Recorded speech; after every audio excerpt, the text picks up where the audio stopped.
È arrivato nei giorni scorsi il sospirato via libera della Giunta regionale che rende operative le nuove regole varate dal Consiglio Comunale in materia di takeaway.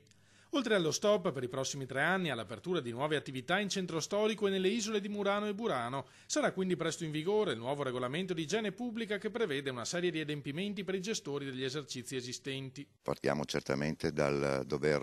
avere i servizi igienici a quello che è un cestino esterno, ma certamente una stretta alle maglie proprio per essere allineati a quello che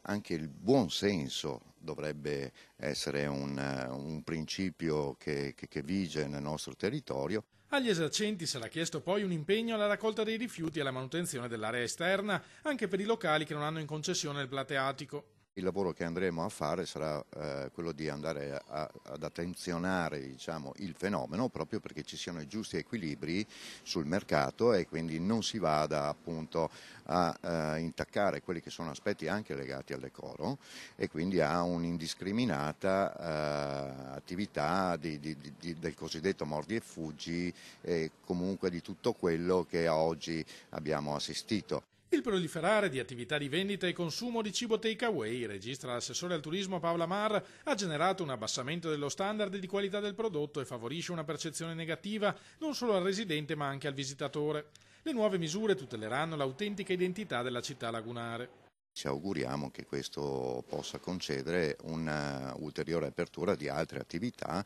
e quindi un indice di miglioramento della qualità anche della vita dei cittadini residenti, ma non solo, anche del turismo.